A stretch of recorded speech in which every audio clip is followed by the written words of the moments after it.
আমি আবার চলে আসলাম তোমাদের কাছে নতুন একটা রেসিপি নিয়ে। আজকে আমি বানাবো চিকেন। তোমরা দেখে নাও, এখানে আমি শুকনো লঙ্কা নিয়েছি 4টা, গোটা ধনিয়া নিয়েছি 2 চামচ, তেজপাতা নিয়েছি 4টে, আর দারচিনি এলাচি নিয়েছি। এগুলো এখন আমি হালকা ভেজে নেব, তারপরে গ্রেট করে নেব। আমি এখন আলুগুলি ভেজে নেব। হলুদ, লবণ আর গুঁড়া মরিচ দিয়ে দেবো অল্প। কড়াইতে তেল দিয়ে আলুগুলি ঢেলে দিয়েছি। লবণ, হলুদ, মরিচ,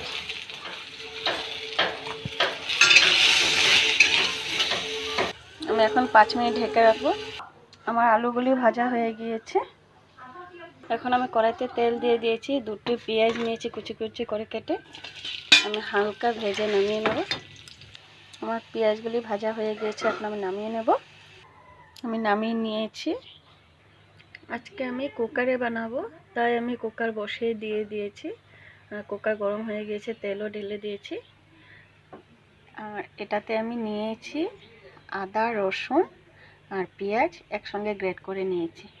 এখন আমার তেলটা গরম হয়ে গেলে আমি ঢেলে দেব। আমার তেল গরম হয়ে গিয়েছে, আমি ঢেলে দেবো। 4টা শুকনো লঙ্কা আর 4টা তেজপাতা আর গোটা ধনিয়া আর দারচিনি এলাচি আমি ভেজে গ্রেট করে নিয়েছিলাম যে, এখন এটা আমি ঢেলে দেব।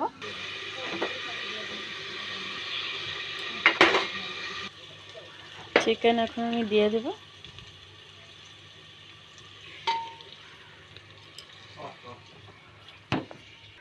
আমি ঢেলে দিয়েছি সব চিকেনগুলো। এখন আমি 5 মিনিট ঢেকে দেব। 1 সিটি দেওয়ার পর আবার আমি রিটার্ন দেখব। ওইদিকে চিকেনটা 1 সিটি দিতে দিতে আমি এইদিকে পেঁয়াজে ভেজে নিয়েছিলাম আর দই একসঙ্গে আমি গ্রেট করে নেব। আমি এখানে দই নিয়েছি 100 গ্রাম, 1 কেজি চিকেনের মধ্যে। বেশি দিবে না, না হলে টক হবে, তাই আমি এখন গ্রেট করে নেব এই দুটো একসঙ্গে। এখন আমি খুলে নেব, ঢাকনিটা দেখে নিই। দেখেছো? এখন আমি স্বাদ অনুযায়ী লবণ দিয়ে দেব। 2 চামচ লবণ দিয়ে দেব।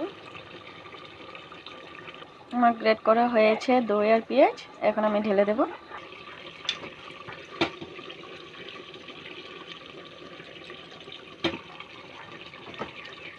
এখন আমি মশলা দিয়ে দিব।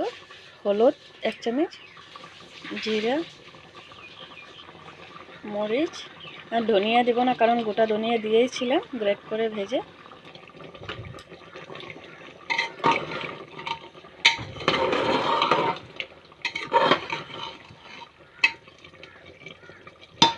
এখন আলুগুলি আমি দিয়ে দিব, ভেজে রেখেছিলাম যে। এখন আরেকটা সিটি দিয়ে আমি নামিয়ে নেব।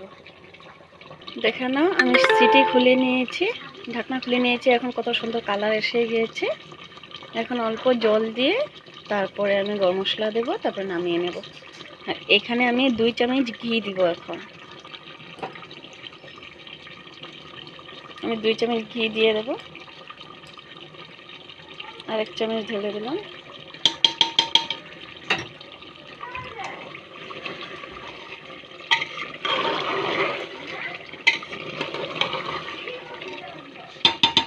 কালারটা কত সুন্দর এসেছে, দেখেছো? আমি রেড চিলি দিয়েও নেই এখানে কালার আসার, তাও সুন্দর এসেছে কালারটা। আমার সাতলানো হয়ে গিয়েছে, এখন আমি জল দিয়ে দেবো। আমি বেশি জল দেব না আজকে। আমি জল দিয়ে দিয়েছি আর গরম মশলা এখন দিয়ে দিব, কারণ এখন শুধু জলটা উতলালে আমি নামিয়ে নিব, কারণ মাংস পুরো সিদ্ধ হয়ে গিয়েছে। গরম মশলা দিয়ে দিয়েছি, দারচিনি এলাচি সবগুলি বেটে নিয়েছিলাম আমি। এখন আমি গরম মশলা দিয়ে দিয়েছি, ঢেকে রাখবো 5 মিনিট, তারপরে নামিয়ে নেব। আমার হয়ে গিয়েছে, এখন আমি নামিয়ে নেব। নামাবার পর আপনাদেরকে আমি দেখাবো। তোমরা দেখে নাও কত সুন্দর কালার এসেছে, বহু সুন্দর হয়েছে না রেসিপিটা? বলবে তো কমেন্টে। আর তোমরা প্লিজ বাসায় ট্রাই করে বলবে কেমন হয়েছে আমার রেসিপিটা দেখে। আর তোমাদের কাছে যদি ভালো লাগে লাইক কমেন্ট শেয়ার করে দেবে, আর আমার ইউটিউব চ্যানেল সাবস্ক্রাইব করে দেবে। কল্পনা দাস দিয়ে আছে। তোমাদের আশীর্বাদে আমি আবার নতুন একটা রেসিপি নিয়ে তোমাদের কাছে আমি চলে আসব। বাই। Okay bye.